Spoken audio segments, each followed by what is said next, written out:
दोस्तों wifi classes में आपका स्वागत है। मैं सुरेंद्र सर। दोस्तों फिर आ गया हूँ डीआई में सारणियन सरणी टेबुलेशन कुछ भी कहो। नेक्स्ट क्वेश्चन लेके आ गया है दोस्तों, और आपका सहयोग बहुत अच्छा मिल रहा है दोस्तों, और इसी तरह से आप सहयोग करते रहिए और हमारे वीडियो को ज़्यादा से ज़्यादा लाइक करिए, शेयर करिए और चैनल को सब्सक्राइब करिए। इस समय बहुत बच्चे देख रहे हैं हमारी वीडियो को, और लोग को बताइए, और सब्सक्राइब भी बहुत तेज़ी से बढ़ रहा है दोस्तों, और बच्चों बहुत लाइक कर रहे हैं अब। चलिए आज ये क्वेश्चन है, और हमारा बस एक ही उद्देश्य रहता है, जो प्रेजेंट टाइम क्वेश्चन कहीं ना किसी एग्जाम में पूछा रहता है वही हम लाते हैं, वही अपने तरीके से अपने ढंग से आपको बताते हैं। मतलब जो क्वेश्चन प्रेजेंट टाइम एग्जाम में पूछ रहा है, जो वही क्वेश्चन आपको हम हूबहू कराते हैं, एकदम टाइप वाइज डिटेल्स। और जितने टाइप क्वेश्चन बनते हैं, अब देखिए सरणी पढ़ा रहे हैं ना, सरणी में जितने अब तक क्वेश्चन जितने टाइप बनते हैं सारे क्वेश्चन हम करा देंगे। इसके पहले दशमलव वाला कराए थे, अब देखिए सब हजार में रहेगा, ये सब नहीं कराया गया था, छोटा छोटा क्वेश्चन कराएगा। अब मतलब हर टाइप क्वेश्चन आपको हम कराएंगे, हर टाइप क्वेश्चन कराएंगे। ठीक है दोस्तों, चलिए निर्देश लिखिए, आप लोग निर्देश लिखिए, तब इसको समझाएं तब क्वेश्चन लिखिए ना। लिखिए निर्देश। निम्न तालिका में 5 वर्षों में विभिन्न राज्यों के एक प्रतियोगी परीक्षा में भाग लेने वाले और उत्तीर्ण योग्य घोषित होने वाले प्रत्याशियों की संख्या प्रदर्शित की गई है। तालिका का अध्ययन करें और दिए गए प्रश्नों का उत्तर दें। देखिए दोस्तों, देखिए ABCD सही है, ये मतलब देखिए ये तालिका 5 वर्षों में विभिन्न राज्यों, ये राज्य है ABCD, 4 राज्य हैं दोस्तों, 4 कहाँ है राज्य हैं, एक कहाँ है 4 राज्य में एक परीक्षार्थी, मतलब राज्य ए में 5200 परीक्षार्थी रहे, मतलब 5200 विद्यार्थी, मतलब जो परीक्षा दिए थे 52,200 थे, जिसमें से उत्तीर्ण कितने हुए 720, सही है। और राज्य बी में 2018 में 7500 परीक्षार्थी थे, मतलब विद्यार्थी थे, और उत्तीर्ण कितने हुए 840 हुए। और इसी तरीके सीधा आ जाइए, ऐसे कह दिया जाए 2021 में राज्य सी में 8,750 विद्यार्थी थे, मतलब परीक्षार्थी थे, लेकिन उत्तीर्ण कितने हुए 1010 उत्तीर्ण हुए बस। और इसमें कुछ दम है नहीं, ये सिर्फ बड़ा सा है, और जो जितना बड़ा रहा तो उतना हल्का क्वेश्चन होता है, और जो जितना छोटा रहा तो उतना डिफिकल्ट क्वेश्चन होता है, पता है नहीं, जितना छोटा रहे उतना टेक्निकल टाइप घुमा दिया रहेगा। और अब क्वेश्चन कैसे का पूछ लें कोई विश्वास नहीं रहता। बस हमारा बच्चों यही रिक्वेस्ट है, आप लोग कंटिन्यू पढ़िए, आप सफल जरूर होंगे। कंटिन्यू पढ़िए, आप सफल जरूर होंगे। चलिए क्वेश्चन लिखिए, पहला इसमें लिखिए, वर्ष 2018 में सभी राज्यों में शामिल होने वाले प्रत्याशियों के कुल संख्या क्या है। वर्ष 2018 में सभी राज्यों में शामिल होने वाले प्रत्याशियों की कुल संख्या, वर्ष 2018 में कहा गया है ना, वर्ष 2018 में उस सभी राज्यों, राज्य ABCD। अब देखिए राज्य ए में कितना थे 5200 और प्लस राज्य बी में कितना है 7500, और राज्य सी में कितना है दोस्तों 6400, और राज्य डी में कितना 8100। सही दोस्तों, यही कहा गया है ना, राज्य मतलब 2018 में सभी राज्यों को मिलाकर कुल कितने प्रत्याशी, मतलब परीक्षार्थी कितने थे, समझ रहे हो ना, परीक्षार्थी कुल कितने थे, मतलब 2018 में मिला के कुल कितने परीक्षार्थी थे, मतलब विद्यार्थी कुल कितने थे जो परीक्षा दिए थे। तो राज्य ए में 5200, राज्य बी में 7500, राज्य सी में 6400, राज्य डी में कितना 5100। अब जोड़ दोगे दोस्तों आएगा 27,200, यही कहोगे दोस्तों, आपका आंसर हो गया। कुल मिला के 2018 में कुल कितने विद्यार्थी थे जो परीक्षा दिए थे, मतलब परीक्षार्थी थे 27,200। ठीक है दोस्तों, नोट कर लीजिए। नेक्स्ट क्वेश्चन देखिए दोस्तों, नेक्स्ट लिखिए, 2019 में सभी राज्यों के 2019 में सभी राज्यों के प्रत्याशियों की कुल संख्या, 2022 में सभी राज्यों के उत्तीर्ण प्रत्याशियों की कुल संख्या का लगभग कितना % है। ठीक है, लगभग कितना % है। तो देखिए यही कहा गया है 2019 में, देखिए 2019 में सभी राज्यों के उत्तीर्ण प्रत्याशियों की संख्या, जो उत्तीर्ण है 2019 में कितने लोग उत्तीर्ण हैं, यही देखिए 980, 1050 और 1020 और 1240। और कहा गया है 2022 में जो उत्तीर्ण हुए हैं प्रत्याशियों की संख्या, देखिए कितना उत्तीर्ण हुए हैं। देखिए 2022 में कुल 9500 विद्यार्थी बैठे थे, मतलब जो परीक्षा दिए थे 9500, जिसमें पास हुए थे 1120 और 8800। राज्य बी में कितना बैठे थे 8800, पास हुए थे 1050। राज्य सी में बैठे थे 97 50 9750, पास हुए थे कितना 1250 और इसमें 995। अब जो उत्तीर्ण वाले हैं अब इसको जोड़ लोगे तो वही पूछा गया है, का पूछा गया का कितना परसेंट है, का कितना परसेंट है, सही है। अब देखिए 2000 कितना 2019 का 2019 का उत्तीर्ण 2019 का उत्तीर्ण अब जोड़ दोगे 2019 का उत्तीर्ण, अब इसको जोड़ दोगे देखिए 980, 1050, 1020 और 1240 जोड़ दोगे दोस्तों तो आ जाएगा आपका 4220 नहीं 4290 आ जाएगा, 4290 आ जाएगा। लेकिन अब 2022 वाला जोड़ दोगे, 2022 वाला जोड़ दोगे देखिए अब 2022 वाला जोड़ दोगे कितना आएगा 1125, सही है 1125, 1050, 1250 और 995। ये दोस्तों आ जाएगा आपका, ये आ जाएगा 4420। अब ये कहा गया 2019 वाला, ये 2019 वाला जो उत्तीर्णांक है और 2022 वाला का कितना परसेंट है, तो परसेंटेज बराबर 4290 बटा 4420 और परसेंटेज गुणे 100 लगभग दोस्तों कितना आएगा 97% लगभग आएगा, लगभग 97% का है, लगभग 97% का आएगा। कितना आएगा लगभग 97% आएगा। देखिए परसेंट बराबर कितना, देखिए इसका कितना आ गया 2019 वाला उत्तीर्ण वाले कितना आ गया योग 4290 और 2022 वाले कितना उत्तीर्ण हुए थे 4420। अब पूछा गया है, यही पूछा गया है ना, यही पूछा गया है देखिए क्वेश्चन में सभी राज्य प्रत्याशियों कुल मिलाकर कुल संख्या का कितना परसेंट है।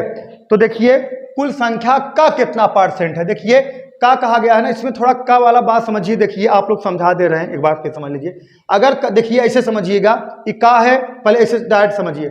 अगर कहा जाए ऐसे कहा जाए 4290 4420 मतलब 4290 4420 का कितना परसेंट है, तो 4290 बटा 4420 होगा। का जिसके साथ जुड़ा रहता है वो हमेशा डिनोमिनेटर मतलब हर में होता है।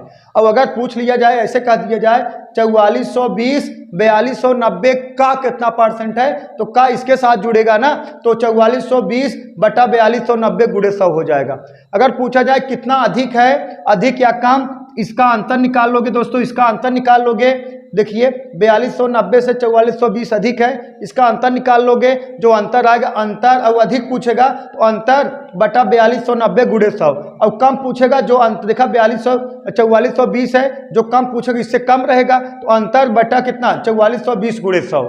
जो पूछा जाएगा वो आपको क्या कर देना, फिट कर देना है। लेकिन हमें क्या पूछा गया है 2019 का उत्तीर्णांक, 2022 के उत्तीर्णांक का कितना परसेंट है। 2019 का उत्तीर्णांक कितना है 4290, 2022 का उत्तीर्णांक है 4420। अब का कितना परसेंट है, का किसके साथ जुड़ा है 2022 के साथ, एक कहाँ रहेगा डिनोमिनेटर में, तो डिनोमिनेटर मतलब हर में, तो 4290 बटा 4420 गुणे 100 कितना आ गया दोस्तों 97% लगभग। नोट कर लीजिए।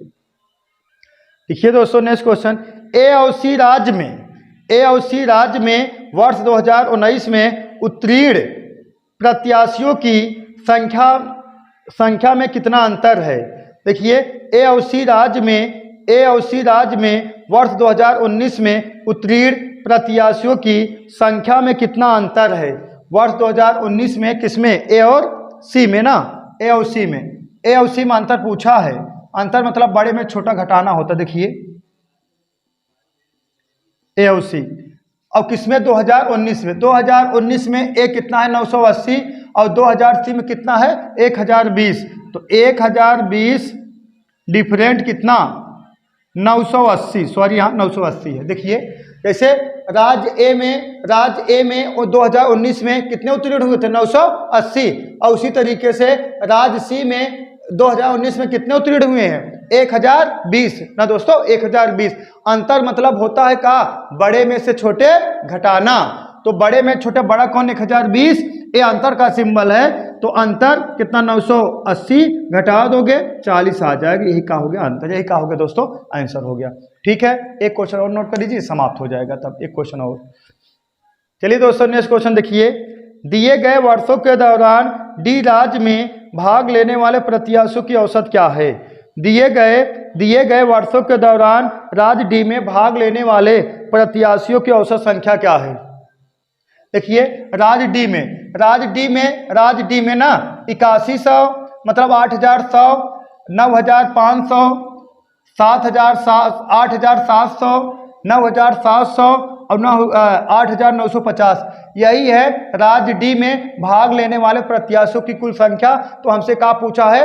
औसत पूछा है ना दोस्तों, औसत पूछा है। औसत बराबर होता है योगफल बटा नंबर। औसत बराबर क्या होता है? योगफल बटा नंबर। देखिए दोस्तों, औसत बराबर होता है योगफल बटा नंबर। अब जोड़ दीजिए 8100 प्लस 9500 प्लस 8700 प्लस देखिए 9700 प्लस 8950 और बटा कई वर्ष है, देखा कई वर्ष, 1 2 3 4 5 बटा कितना? 5 वर्ष से बटा 5। यही होता है ना औसत बराबर का होता है योगफल बटा नंबर। तो देखिए 8100 फिर कितना? 9500, सही है। अब देखिए 8700 और उसके 9700 और कितना? 8950 ना दोस्तों। देखिए अब इसका पूरा योग कर दोगे 44950 आ जाएगा और बटा कितना? 5। 44950 बटा 5 औसत बराबर योगफल बटा नंबर होता। भाग दे दोगे कितना बार जाएगा? देखिए 8 5 40, बचा कितना? 4 इसमें चला जाएगा, 9 5 45 और 5 आएगा, फिर 9 5 45, 0 यहाँ बढ़ जाए, कितना? 89 90। यही दोस्तों का हो गया आपका औसत, यही हो गया का हो गया आंसर। कितना? 89 90 मतलब 9890, यही का हो गया आपका एवरेज हो गया। ठीक है दोस्तों, डी राज्य के सभी देखिए जो डी राज्य में कुल जितने विद्यार्थी परीक्षा दिए थे सबको मिला दोगे, उसका औसत निकालोगे। औसत बराबर योगफल बटा नंबर, योगफल कर दोगे 44950 बटा 5, भाग दे दोगे 89 90 आ जाएगा। यही दोस्तों का हो गया आपका आंसर हो गया। ए वाला क्वेश्चन, ए वाला डायग्राम समाप्त हो गया। अब नेक्स्ट डायग्राम देखिए। चलिए देखिए दोस्तों नेक्स्ट क्वेश्चन देखिए। नेक्स्ट मतलब नेक्स्ट फिगर, हाँ 4 क्वेश्चन उसमें हो गया था। अब इसमें देखिए इसमें देखिए ये सब, ये जो पहले निर्देश लिखिए तब समझाते हैं ना। निर्देश लिखिए, निर्देश लिखने के बाद फिगर समझाया जाएगा तब बेटर आपको समझ में आएगा। और अगर आप फिगर समझ लिए तो क्वेश्चन हल हो गया। सही है, चलिए लिखिए निर्देश लिखिए। दी गई तालिका द्वारा एक नगर से दूसरे नगर तक 1 kg पार्सल को भेजने का खर्च रुपए में प्रदर्शित किया गया है। कोष्टक लिखिए, पार्सल का खर्च पार्सल के भार और दोनों नगरों के बीच की दूरी पर निर्भर करता है। अब समझिए, नगर A B C D E, ए नगर हो गया A B C D E. और देखिए ए नगर A B C D E, अभी 2 नगर ना है ना, ए नगर ए है, ए नगर बी है, नगर सी है, नगर डी, ए नगर ई, ए नगर ए, नगर बी, नगर सी, नगर डी, नगर ई। ये नगर 2 नहीं, ए मतलब 2 नगर नहीं होगा, एक ही नगर है। वो 2 तरीके से दर्शाया गया है, एक बार इस से दर्शाया गया है, एक बार इस तरह से दर्शाया गया है। सही है। अब ये क्या है? रुपए है, रुपए। अगर कह दीजिए देखिए 50 65 72 48 ये का है? रुपए है। और नगर की दूरी किस पर निर्भर करेगा? उनके रुपए पर। जैसे आप देखिए फिगर समझ लीजिए तब क्वेश्चन हल करोगे, बहुत बेटर समझ में आए। देखिए ऐसे देखा, नगर ए और नगर ए से नगर ए मतलब कितना? कोई रुपए नहीं लगे, मतलब कोई किलोमीटर, मतलब 1 किलोमीटर आप नहीं गए। जैसे हम कह दे नगर ए हो गया। जैसे हमारे जहाँ कोचिंग चलती है वो मछली शहर में बच्चों चलती है, हाँ वही की एग्जाम्पल दे रहे हैं हम। देखिए नगर ए कोई रुपए ना, जैसे आप करिए मछली शहर से मछली शहर जाओगे तो कोई रुपए लगेगा? कोई रुपए नहीं लगेगा। सही है। अब देखिए यहां से नगर ए से नगर बी पाओगे कितना लगेगा? 50 रुपए। नगर ए से नगर बी पाओगे कितना लगेगा? 50 रुपए। इसी तरीके से नगर ए से नगर सी पाओगे कितना लगेगा? 65 रुपए। और नगर ए से नगर डी पाओगे कितना लगेगा? 72 रुपए। बात समझ रहे हो? और नगर ए से नगर ई पाओगे कितना लगेगा 48 रुपए लगेगा। ये कहने का तात्पर्य है। और देखिए जैसे कह दें नगर ए से नगर सी पाना है, नगर ए से नगर सी पाओगे कितना 40 रुपए लगेगा। देखिए नगर ए से नगर सी हो गया, सही है। और नगर सी से नगर डी पाओगे, नगर सी से नगर डी पाओगे कितना लगेगा 35 रुपए लगेगा, सही है दोस्तों। और ये जो नगर ए बी सी डी है ये क्रम से नहीं है कि जैसे आप ए बी सी डी पढ़ते हो ए आएगा फिर बी आएगा फिर सी आएगा फिर डी, ऐसा नहीं। ये ए बी सी डी नगर है आगे पीछे कहीं कहीं। जैसे आप देखिए नगर ए है नगर ई, नगर ए से नगर डी की दूरी 72 किलोमीटर है, नहीं 72 रुपए है, नहीं सॉरी हाँ, नगर ए से नगर डी का किराया 72 रुपए है, नगर ए से नगर ई किराया 48 रुपए है। अब नगर डी दूरी है, नगर ई का है ए नजदीक है, कहाँ है कि इसका किराया 72 रुपए, इसका किराया जो है 48 रुपए है। और उनका दूरी उनके किराए पर निर्भर करेगा। आप कहीं जा रहे हैं 72 रुपये किराया लग रहा है तो आपका दूरी ज़्यादा होगा, और 48 रुपये किराया लग रहा है दोस्तों दूरी का होगा कम होगा। और क्वेश्चन समझा दे रहे हैं और हमारा समझाया हुआ जान लीजिए बच्चे समझ जाते हैं, यही तो बात है हमारे अंदर। चलिए देखा क्वेश्चन लिखिए, दी गई तालिका के अनुसार किन दो नगरों के बीच की दूरी न्यूनतम है। दी गई तालिका के अनुसार किन दो नगरों के बीच की दूरी न्यूनतम है। न्यूनतम जैसे कह दिया जाए नगर ए और नगर बी के किराया 50 रुपए है, नगर ए नगर सी किराया कितना है 65 रुपए है, नगर ए नगर डी किराया 72 रुपए है, नगर ए नगर ई किराया कितना 48 रुपए है। अब देखिए नगर ए और नगर सी किराया कितना है 40 रुपए है, और नगर ए और नगर डी किराया 70 रुपए है, नगर ए नगर ई किराया 63 रुपए है। इसी तरीके से नगर सी और नगर डी किराया कितना 35 रुपए है। तो जिसका किराया सबसे कम है उसी की दूरी कम रहेगी ना दोस्तों। जैसे नगर सी से नगर डी जब आप आ रहे हैं, देखिए नगर सी से नगर डी पे तो किराया 35 रुपये लग रहा है, तो दूरी सबसे कम यही होगा ना। तो सबसे न्यूनतम दूरी किसके बीच है नगर सी और नगर डी, नगर सी और नगर डी, नगर सी और नगर डी का किराया का है सबसे न्यूनतम है दोस्तों। नोट कर लीजिए नगर सी और नगर डी का किराया सबसे न्यूनतम है कितना 35 रुपए है। जब किराया सबसे कम है तो इसका दूरी भी सबसे कम रहेगा। सबसे नजदीक यही दो नगर है नगर सी और नगर डी। ए मत सोचिए ए बी सी डी एक क्रम में, ए बी सी डी एक क्रम में नहीं, पता नहीं कहाँ कहाँ है, लेकिन इसका किराया 35 रुपए है तो इसकी दूरी भी कम रहेगी। जिसका किराया कम है उसका दूरी भी कम रहेगा। नोट कर लीजिए दोस्तों, नोट करिए। चलिए नेक्स्ट क्वेश्चन लिखिए, नेक्स्ट लिखिए दोस्तों। नेक्स्ट क्वेश्चन लिखा, दी गई तालिका के अनुसार नगर ए से नगर सी तक पार्सल जिसका भार 2.1 kg है भेजने का खर्च कितना रुपए लगेगा। देखिए नगर ए से नगर सी, देखिए नगर ए से नगर सी पर भेजने का खर्च कितना रुपए लगेगा। ये पार्सल का भार कितना 2.5 kg। अब देखिए नगर ए से नगर सी का किराया कितना है 65 रुपए, नगर ए से नगर सी का किराया कितना है 65 रुपए। तो 65 इंटू 65 रुपए है 1 kg का। अगर नगर ए से नगर सी पे नगर सी पर अगर कोई आप पार्सल भेजोगे तो अगर 1 किलो भेजोगे तो 65 रुपये किराया लगेगा, लेकिन आप भेजो कितना हो 2.5 kg, तो कितना किराया लगेगा 65 इंटू 2.5। अब गुणा करा दोगे 162.50 रुपये हो जाएगा दोस्तों, 162.50 रुपये हो जाएगा, मतलब 162.5 रुपये हो जाएगा।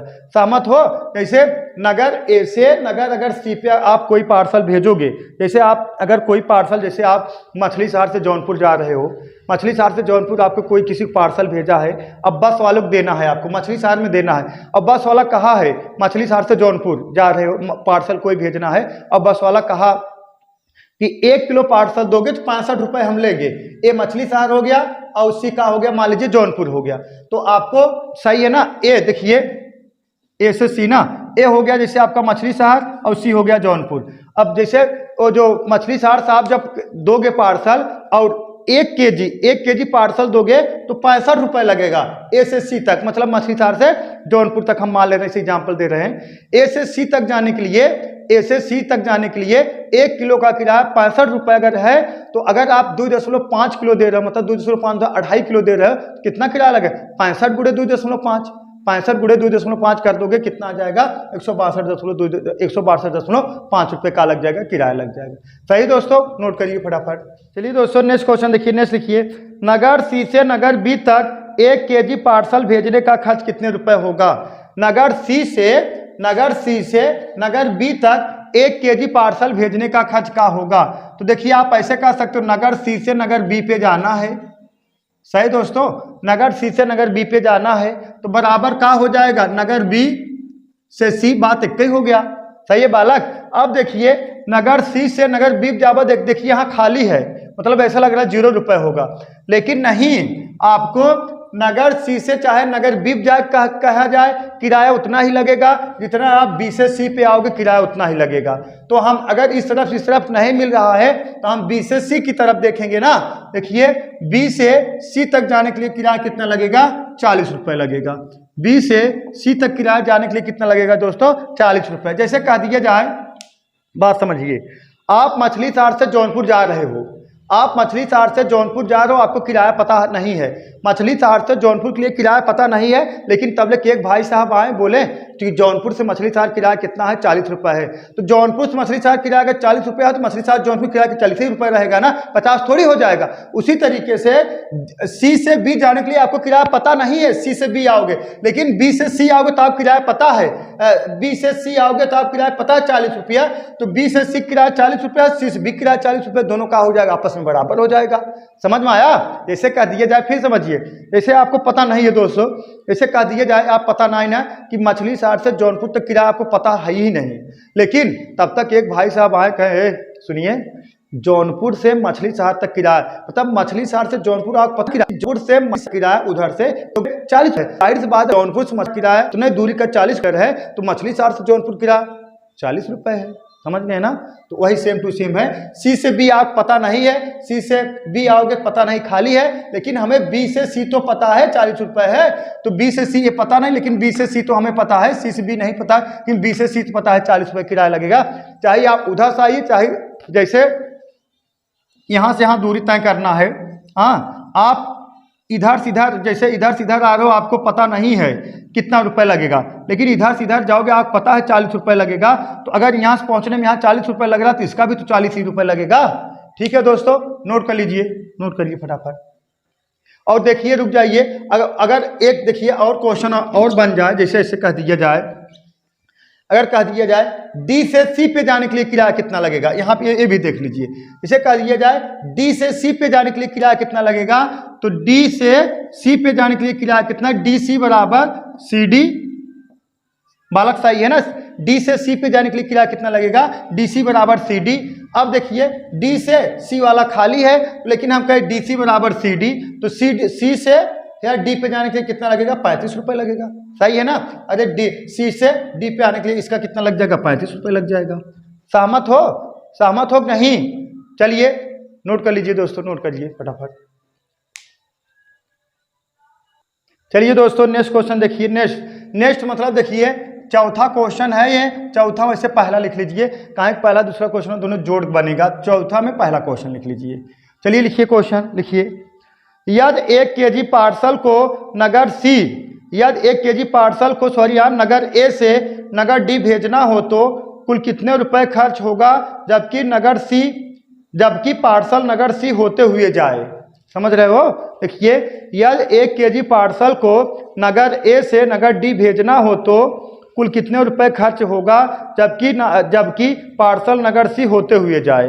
तो पार्सल कैसे जाएगा, नगर ए से नगर सी पे फिर नगर डी पे जाएगा। अगर कहा जाता अगर ए से कोई पार्सल भेजा जाए नगर डी पे 72 रुपये लगेगा, कितना लगेगा, 72 रुपये लगेगा। लेकिन हमें ए से डी पे नहीं भेजना है, ए से डी पे नहीं भेजना है, हमें कहा है ए से पहले सी पर आना है, सी से तब डी पे आना है। ऐसे कह दें, आप समझिएगा, पहले आप ए से सी पर आओगे, ए से सी पर आओगे कितना खर्च होगा, देखिए ए से सी पर आओगे तो 65 रुपये खर्च हो गया किराया, प्लस अब सी से देखिए सी पर आ गए, अब सी पर आ गए, देखिए सी से कहाँ जाओगे, डी पर, कितना है किराया, 35 रुपये किराया है, कितना है 35 रुपये। अब जोड़ दोगे टोटल खर्च कितना होगा दोस्तों, 100 रुपये होगा। कितना खर्च होगा, 100 रुपये। बात समझिए फिर से, पहले ए जैसे आप कोई पार्सल भेजे हैं, पहले ए से नगर सी पर जाएगा। तो देखिए ए से नगर सी पर गया, कितना खर्च हुआ 65 रुपए। जब सी पर पहुंच गया, देखिए सी मतलब ई नगर दोनों एक ही है, सिर्फ एक बार ऐसे दर्शा गया, एक बार इस तरह दर्शा गया। अब नगर सी से नगर डी पाओगे, कितना आ जाएगा 35 रुपए। तो 65 और 35 कितना हो गया दोस्तों 100 रुपए हो गया। जैसे आप कह दिया जाए, समझिएगा, आप कोई पार्सल भेज रहे हैं और मछली शहर से पहले पार्सल आप कहें, पहले भैया ये पार्सल जो है मछली शहर से जौनपुर लेके जाना है आपको पार्सल, लेकिन मड़ियाहू होते हुए, समझिएगा, मछली शहर से जौनपुर पार्सल भेजना है लेकिन मड़ियाहू होते हुए। तो आप मछली शहर से किराया, पहले मड़ियाहू किराया जो लगेगा 65 रुपये मान लीजिए, वो हो गया। अब मड़ियाहू से जौनपुर जाने के लिए, मतलब सी से डी जाने के लिए किराया है 35 रुपये, तो जोड़ोगे पूरा 100 रुपये नहीं होगा दोस्तों, बोलो 100 रुपये नहीं होगा। बात समझिए। ऐसे आप मछली शहर रोडवेज पे कोई पार्सल दे दिए और उन्हें बस वाले कह रहे भैया हो सुनो ये पार्सलवा हमारा पहले जौनपुर लेके जाना है लेकिन मड़ियाहू होते हुए। अगर तो जौनपुर जाता तो इसे सीधे निकल जाता, अगर तो जौनपुर जाता मतलब ए से डी जाता मतलब मछली शहर से जौनपुर जाता तो सीधा आप निकल जाता, कितना 72 रुपये लग जाता, कितना 72 रुपये लग जाता। लेकिन आप क्या कहें कि मछली शहर से पहले मड़ियाहू जाना है, मड़ियाहू से तब आपको कहाँ जाना है, जौनपुर जाना है। मतलब पहले ए जाना है फिर सी जाना तब डी जाना है आपको। ए से सी जाएगा तो ए से सी आ गया 65 रुपये और तब उसके बाद सी पे आ गया, फिर सी से डी आएगा कितना 35 रुपये। मतलब मछली शहर से मड़ियाहू किराया मान लीजिए 65 रुपये, मड़ियाहू से जौनपुर किराया 35 रुपये, दोनों जोड़ दो कितना हो गया दोस्तों 100 रुपये। ठीक है दोस्तों, नोट करिए। चलिए नेक्स्ट क्वेश्चन देखिए। अब चौथा जैसे ऐसे था ना, चौथा क्वेश्चन में पहला था, अब दूसरा लिखिए। ये ऐसे एक दूसरे से रिलेटेड है क्वेश्चन में, इसीलिए जो चौथे में पहला दूसरा कर दिया गया है। सही है दोस्तों। देखिए, यदि पार्सल नगर ए से नगर डी सीधे भेजा जाए तो कितने प्रतिशत धनराशि की बचत होगी। यदि पार्सल नगर ए से नगर डी सीधे भेजा जाए तो कितने प्रतिशत की मतलब कितने परसेंटेज की बचत होगी। नगर ए से नगर डी सीधा भेजो, कितना लगेगा खर्च, बोलो 72 रुपये लगेगा। 72 रुपये लगेगा नहीं बालक, बोलो। लेकिन इसके पहले जब भेजे थे आप नगर ए से सी फिर सी से डी, सही है, तब कितना खर्च लगा था 100 रुपये लगा था। सही है दोस्तों। लेकिन नगर ए पहले, इसके पहले वाले क्वेश्चन, नगर ए से सी गया था सी से डी गया था, तब कितना 100 रुपये खर्च लगा था। मतलब जब आप मछली शहर से मड़ियाहू फिर जौनपुर गया था 100 रुपये खर्च लगा था। अब मछली शहर सीधा जौनपुर जाओगे कितना लगेगा 72 रुपये लगेगा। तो बचत कितने हुआ है दोस्तों 28 का ना। तो कितने कमी हुआ देखिए, कमी परसेंट बराबर 28 और कितने कमी हुआ बोलो 100 पर, और गुड़े कितना 100 कैंसिल हो गया दोस्तों, कितना हो गया 28%। ठीक है, समझ में आ गया। हमारा समझाया हुआ बालक ना समझ पाए तो जान लीजिए हमारे पढ़ाने में धिक्कार है। नोट करिए फटाफट। क्वेश्चन लिखिए। दी गई तालिका के अनुसार नगर ए के समीपतम कौन सा नगर है। दी गई तालिका के अनुसार नगर ए के समीपतम कौन सा नगर है। नगर ए के समीपम मतलब नगर ए के नजदीक कौन सा नगर है। तो नगर ए के किराया 20 से ज्यादा 50 रुपये लगेगा। नगर ए से किराया सी पाओगे 65 रुपये लगेगा। नगर ए से डी पाओगे कितना 72 रुपये लगेगा। नगर ए से ई पाओगे 48 रुपये लगेगा। तो ए से सबसे नजदीक ई होगा ना, सबसे किराया कम इसी का है 48 रुपये। नगर ए के समीप कौन सा नगर होगा, आंसर क्या हो गया दोस्तों, क्या हो गया ई। तो नगर ए के नजदीक मतलब समीपतम कौन सा नगर है, तो नगर कौन सा होगा ई। कैसे पता चला, अगर ए से बी पाओगा कह रहे हैं किराया 50 रुपये है, ए से नगर सिर्फ जाओगे किराया 65 रुपये है, ए से डी पाओगे किराया कितना है 72 रुपये है, ए से ई पाओगे किराया कितना 48 रुपये है। तो बताइए सबसे किराया कम किसमें कम है, नगर ई। नगर ए से ई में आने पे किराया जो है कितना है 48 रुपये है। तो सबसे नजदीक नगर यही होगा ना जिसका किराया कम है। तो आप ए बी सी डी के हिसाब से मत देखिए कि ए बी बगल बगल है दोनों साथ में होंगे। ये नगर नाम दिया गया है, ए बी सी डी का नगर का नाम दिया गया। ए बी सी डी हमसे कोई मतलब है नहीं, ये सब अलग अलग जगह नगर हैं। ठीक है दोस्तों, समझ गए होंगे। आज के लिए बस इतना ही। और आप लोग वीडियो को लाइक करिए और शेयर करिए और चैनल को सब्सक्राइब करिए। और सभी बच्चों को बहुत सपोर्ट मिल रहा है, बहुत देख रहे हैं। और बहुत ज़्यादा सपोर्ट मिल रहा है। और आप लोग जो है चैनल सब्सक्राइब करिए। That's all, thank you.